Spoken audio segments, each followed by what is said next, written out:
All right. Good evening, Coach. Get some opening comments from you about yesterday and then this coming week. Good evening. It's a good game yesterday. The guys battled hard. We played one half of really good football. So we have a long ways to go because so far this whole season we played one half of really good football. So, it's just all about us building on what we did in the second half and making sure that these guys understand what they need to do. So, to be honest, we need to focus on the little things still. We have a lot of, things that we need to correct and a lot of things that we need to get better at. And that starts with me first, as being the head coach on down to the assistant coaches and to the team. And we'll continue to work hard to do that. Okay, we'll take some questions. Again, raise your hand if you do have a question. We'll start with Ryan Carchi. Hey, Donte, I know you said yesterday that you expect Keaton to practice this week. Is that still the plan? And if so, how do you handle the situation with the quarterbacks going forward? Yes. I expect him to be able to, practice tomorrow and, to continue to get better. He did some x-rays and MRI and everything came back negative. So I expect him to be out there as soon as possible and, join the quarterback battle. So this week you approach that though as a battle between. Me personally, as being the head coach, I approach everything as a battle. I think, part of why people don't succeed and develop is because they get complacent. So, that's not just a quarterback, that's at every position. I want to make sure guys are never complacent. You get too comfortable, you start all of a sudden realize that practice is maybe not that important to you, and you start looking forward to Saturday in the game. I want to make sure that these guys look forward to practice and, continue to get better and develop every day. I'm sorry if I lost my voice a little bit, but, a lot of stuff going on yesterday. Okay, let's go to Adam Grossbard. So Donte, when you are looking to make that decision for Saturday as to who will start at quarterback, what is it that you will be looking for, whether it's evaluating tape this season or how everyone's practicing? What will you be looking at? I'll be looking at everything that they do every day, and that's not just me. That'll be Graham also. So, and the offense, about who that we feel is better fit to lead us, into that battle on Saturday. And that'll, be something that, we'll probably make a decision as late as possible going forward. And, that's not really our problem. That's Oregon State's problem. And in the second half, it looked like you guys made a change to have Jalen McKenzie start at right tackle. Was that due to injury or was it just due to a change at that position, just due to performance? That's just more of what Clay felt at that moment in time would need to be done. If you look over the course of the season, we've rotated offensive linemen pretty much every game. So that wasn't nothing new. That was just something that was already, set in stone. And, we're going to put the best guys that we feel fit to play at that moment in time in the game. Okay, let's go to Ryan Young. Donte, ultimately, will you defer to Graham on that decision, or will you be the one making that final decision on the quarterback? We'll make that decision together on who's better fit to, play this particular game against Oregon State. It's not about last week right now. It's about what we got to do going forward. And in thinking of the battle all week, is there anything lost in not having one guy preparing for the game plan all week and yet kind of splitting those reps? Is it going to be an even split? How do you break it down? Well, it's already an even split in practice. Everything those guys do is an even split. That's why we have ones and twos, and the receivers that are also with the first group, they already go with the second group. So that shouldn't be anything different. We have two running backs that rotate with the first and second group already. So to be honest, I don't think it would be a problem when it comes to splitting reps. We already do that. Thank you. You're welcome. Okay, Antonio. Hey, Donte, do you expect Drake London to practice this week? I do. He's all his symptoms came back really, really good. So, I expect him at the moment that he gets full clearance to be out there ready to go. But at the same time, I think this is, he needed a little bit of rest. His numbers are high. We're running in practice and different things like that. So a day or two off won't hurt him. His biggest thing is making sure that he continues to get better for this game mentally, and then he'll be right back out there the moment that he gets clearance. And from someone who's had the experience mostly of watching and paying attention to the defensive side of the ball during games, what was yesterday like for you, kind of digesting the whole game as it was going on? It was different. It was definitely different. Some of the things that a head coach makes the decisions, you have to take your emotion out of the game to make the right decision at that moment in time, and not just for like myself or a particular unit, but for the team.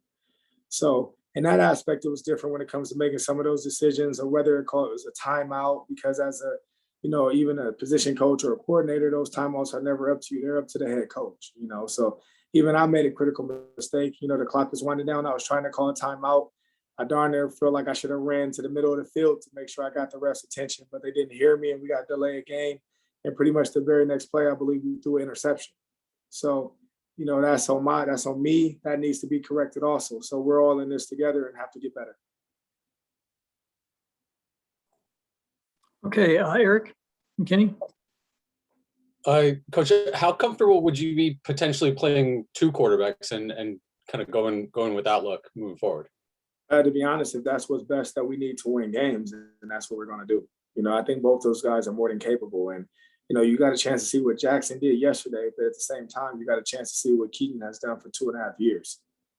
Last year we went to the Pac-12 championship, and the year before that, he came in as a freshman and right away stepped into those shoes. And he's also done some good things this season. So it's not like someone that hasn't played a lot of football here and has done a lot of great things for this school. So, both guys are more than capable of producing, and both guys are capable of playing. If we have to play two quarterbacks going forward to win, then that's what we'll do for our team.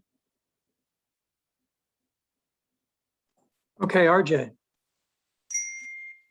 Hey, Donte, I was wondering if you could talk specifically about those little things. Like, what are the things that we would be looking out for that we might see in practice or on game days to show that are the things that you're kind of focused on? Well, we had 5 penalties in the game yesterday. That's 5 too many. So, on Tuesday and Wednesday, refs will be at practice. So that's a start. That, just to make sure that we understand what's going on. And just like you saw guys get pulled out the game and they made a penalty in the game on Saturday, they'll be pulled out of practice if they make a penalty in practice. Just the little things. Accountability has to be stressed from everyone. It's not just me saying that. That's, what we decided to do as a staff. And, I said no sleeves in the game, but yet Jackson had a sleeve and he fumbled. So that is a problem.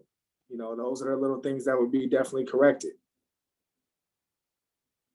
And how do you feel like the players are doing so far in holding each other accountable, since you've kind of stressed it this past week? I think they're doing pretty good. It's a lot of adjustments that's going on here. So, nothing happens overnight. Rome wasn't built overnight. Nothing's going to be happening overnight here. So it's the baby steps, and we're working on this together as a team. And I think guys are adjusting well. After the game in that locker room was something special. So our whole thing is to make sure we continue that, not just on Saturdays, but that has to be continued on a daily basis. Thank you. Welcome. Back to Ryan Kirchie. Hey, Donte, just looking back at the film, was there any moment or anything in particular about Jackson's performance that especially stands out to you? Well, he's definitely made some plays with his legs, just buying time. And, even when he got dinged up for a second, just for him to stay in that game and continue to battle, that shows what kind of warrior he is. He made some throws that, in my point of view, were, great throws down the field. And he had receivers also step up and make plays, receivers and tight ends. So just buying a little extra time, with his legs. And then, I look at it as he's had 2 turnovers. He threw an interception, he fumbled the ball, and, the other interception we don't count. That just pinned him deep on that punt. So, next play after that was a sack, cost fumble for a touchdown. So I'm all right with that. And I know obviously you've watched Keaton this last year or more that you've been on the staff. What has stood out to you just about Keaton as quarterback over that time? Keaton's extremely smart. So it's like having a coach on the field. The ins and outs of the offense, what a defense is giving him, the looks he's getting. He's one of those guys that's always going to make the right reads. He spends the extra time to study. He understands the importance of, pretty much what he needs to do. Both quarterbacks provide something a little different, but both quarterbacks also outstanding. They're not guys who just will only start at USC. Both of those guys would darn near start anywhere in the country. So we're fortunate enough to have both. And kudos to Graham and the offensive staff, because right away when Jackson went in there, it wasn't no blinking. It wasn't like he went in there and we simmered down the offense or ran half of the plays. They had Jackson ready to run the whole offense. So that's something that you don't see from a backup quarterback, and especially one who wasn't prepared to start. Now, they had a plan to hopefully play Jackson in the game, but he played the whole game, and the offense wasn't, was no different. Okay, back to Antonio. Donte, last week you kind of got thrown into the interim head coaching role unexpectedly. This is your first week knowing going into the game week that you're the head coach. Do you still kind of plan to implement more changes, now that you have a full week ahead of you and you're going to be the head coach? I mean, it's always going to be more and more change. That's part of life. You have to be able to adapt. And, we're definitely going to make some couple of things that we feel is going to help us succeed as the time goes. And, whatever that case may be, we're making changes daily. And, some of those things will be drastic. Some of them won't be. But, it will definitely be more changes moving forward. Ryan Young.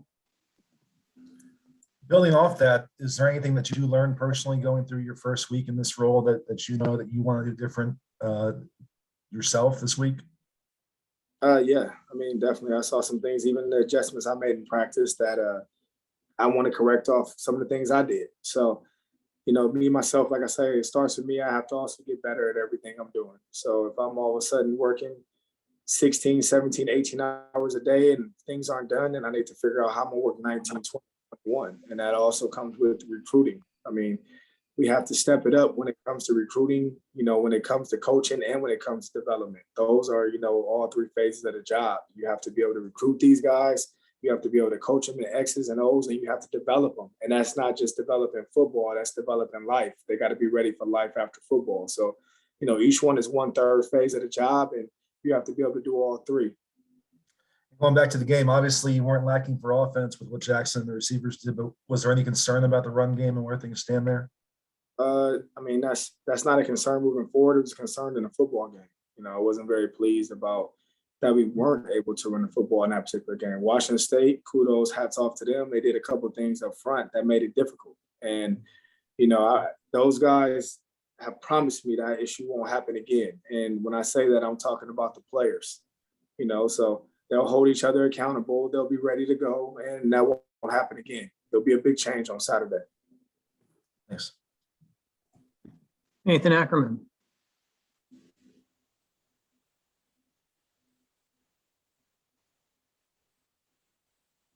You're on mute, Nathan.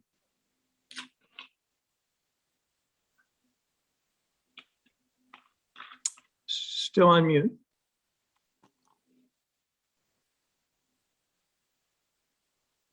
Not hearing you. Why don't you, yeah, okay. We'll move on. I know Mark Culkin had a question.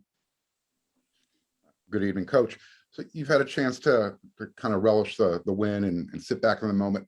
I'm sure you've talked to family members. Have you had a chance to talk to anybody who was influential in your coaching, bringing up after the game to get their feelings on it? Yeah, I mean, Mike Riley, you name a few. So Mike Riley, I've got a chance to talk to Doug Nessmeyer, Joel Thomas, Matt Rule. So, quite a few guys that, I've got a chance to talk to, and, Tony Dungy. So, yeah, I'm real happy and pleased with, just communicating with guys and continue to learn and get better. Great. Thank you. Ryan Carchi. Donte, just wanted to clarify, you mentioned that there was a plan to use Jackson in the game, even if Keaton hadn't gotten hurt. Was that just kind of on a limited basis, like a series or two, or what was the gist generally about the role you saw for him? Just, 3rd and 1, 3rd and 2, red zone, just, different things that provide different sparks for our offense in those situations, just to give a little wrinkle here or there. Like I said, kudos to Graham and the offense of making sure Jackson was able to run the whole offensive playbook. He was ready, he stepped in the moment, and, he was ready for it. That's what big time players do. They, when the moment and their number is called, that they make plays, and he did that. Thanks. Thank you. Nathan, we'll try you again. Yeah, sorry about that. Hey, Coach, have you sort of allowed yourself to think about what the stadium's going to look like Saturday against Oregon State, especially on the heels of that win, or is that something you haven't, started to think about yet? Your first home game as head coach. To be honest, I hope it's crazy. It's a big time, problem for Oregon State. And, I would like to see it sold out. I would like to see, the community in the city of LA come out and support this team. They've been through a lot.